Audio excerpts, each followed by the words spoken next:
Arizona State University is such an interesting place. When Denise and I decided to research ASU's history, a large motivation was to expand our own appreciation of the place and share it with others. An institution that develops to be as large and richly varied as ASU has from such humble beginnings only does so with grit and expert guidance and time. It doesn't just happen overnight or by accident. So we wanted to understand the people and the happenings of the early years that helped make what ASU today is possible. What we found was both fun and inspiring. People were willing to go to bat for this place from early on and over again. For instance, the founder, John Samuel Armstrong, a former educator turned legislator, postmaster, businessman, and banker, he showed savvy and used influence to get the legislation for a territorial normal school passed in 1885. That was the 13th territorial legislature, 27 years before statehood, and the institution began with just 33 students and one faculty member/principal. Think about ASU now. At the time of this recording, there's over 2,800 faculty, over 9,000 staff, and over 72,000 students across 4 campuses. This place has come a long way, and it's been an interesting journey. From back with Armstrong and other Tempe community members who rallied the troops, if you will, or paid for or donated the land, we see that kind of involvement continuing when, jumping years forward now, community members pulled together again along with staff and faculty, alumni, and the students themselves. These folks were going from door to door among other efforts that included planes, trains, and automobiles, and even the students protesting at the state capitol to alert the citizens about an important statewide ballot measure to make the school, which was by then Arizona State College, a university. Now, this was a measure that was hotly resisted by folks at or nearby a certain institution to the south, but the people of the state saw the importance of this, and the measure passed victoriously. There's a lot in a name, and this effort was important, as much to acknowledge much of what the institution was already doing, but also to expand its future potential. This kind of care and commitment continued when, again, jumping years into the future and just choosing one example, we could look at, say, Sterling and Barbara Ridge, who were instrumental in getting the legislation passed for ASU West. Sterling was a former Glendale, Arizona mayor who went so far as getting elected to the state legislature to help make this happen. So once again, didn't happen overnight, but he and Barbara were so committed to expanding higher education options in the West Valley as the commute to Tempe was just too far for some folks. And thank goodness that they stuck with that effort. And now ASU West Campus is beautiful and thriving and enhances the lives of so many people. You know, John S. Armstrong and his wife Sarah, they would have appreciated the Ridge's vision and dedicated efforts, just as the early Armstrongs would have been happy to see that some of their descendants still cared deeply about the family legacy and ASU in particular. For instance, one of their grandsons, John S. Armstrong III, an artist who also has work hanging in the Chapel of the Presidents in Washington, D.C., completed a beautiful monolinear bust of his grandfather to make even more special the dedication of John S. Armstrong Hall, the building named for the founder and in which the now named Sandra Day O'Connor College of Law resides. That gentleman made sure that his son, no surprise here, John Samuel Armstrong IV, got the spirit of things by handing the shovel to him and putting him in the spotlight to help President Durham at the groundbreaking of the law school building, and involving Sam at the dedication when it was finished with, among other notables there, the U.S. Supreme Court Chief Justice Earl Warren.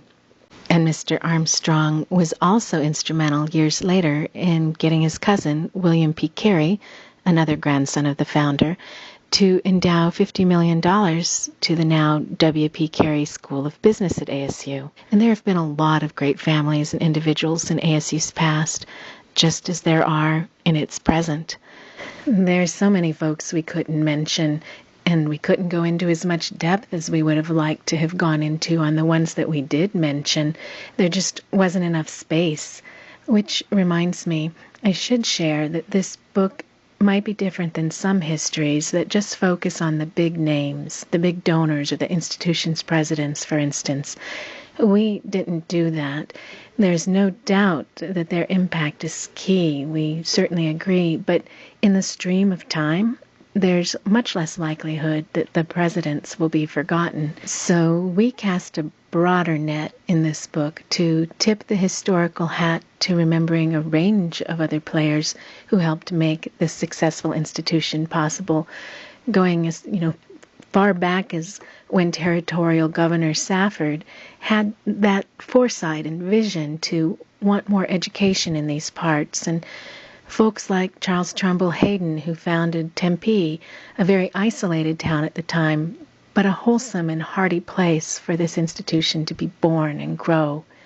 Folks like these, whether it was on the path from normal school to university or in regard to any number of other aspects, we wanted to include a variety of people in the mix.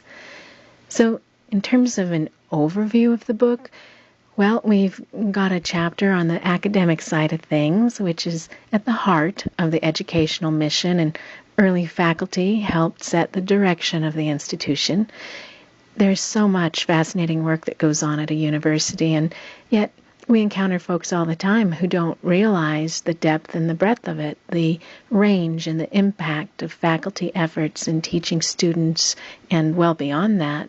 So this chapter gives a glimpse of that side of things. We also included a chapter on student life and how that's changed over the years.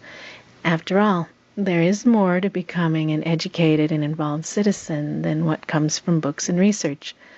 This is a fun chapter, and the students are always up to something interesting.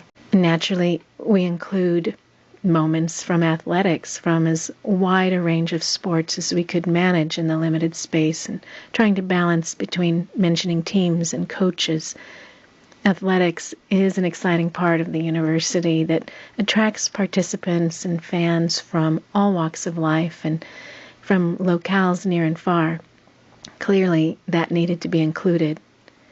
And yet, we wanted to think beyond the obvious content areas to what goes on behind the scenes, and that led us back to a range of people like dedicated staff member Gilbert Cady, who had attended the institution, had a rich career here, and he and Rudy Campbell, the first voter-elected mayor of Tempe and two-term member of the Arizona Board of Regents, folks like these did so much for the institution and the community, and we could barely scratch the surface on them and a handful of others.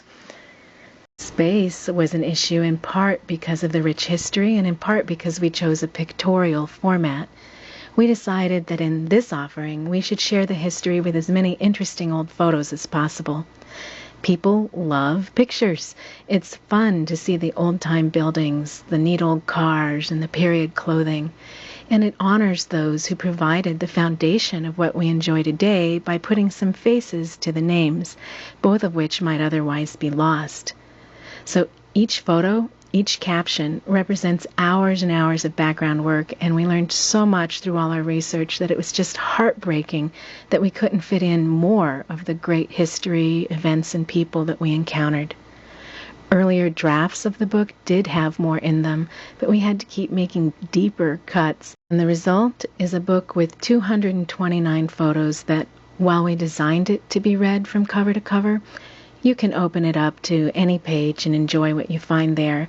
And while I can't speak for all books of this ilk, I suspect that in this one you will learn more than you would have thought possible in the information-packed captions. In the end, Denise and I hope that you will find yourself more interested in public history and in the history of ASU in particular It's really interesting to see the role that a university plays in the community in general, but especially as it responds to and helps set agendas in that community. And in this case, watching the community grow from a small town to a larger and larger sphere to include the valley and then the state, and now ASU has a national and international impact. Of course, we didn't spend much time at that level as our emphasis here was primarily on pre-1980. We dipped into post-1980 a little bit here and there, but our focus was the deeper history. We hope that this helps folks appreciate the origins and development of the institution, whether they attended here in the past or are planning on coming in the future, or maybe worked at ASU, or like so many enjoy being a fan of one of the many athletes or artists and scientists associated with ASU. We really hope that you enjoy reading this book as much as we enjoyed all the hard but fun work involved in writing it.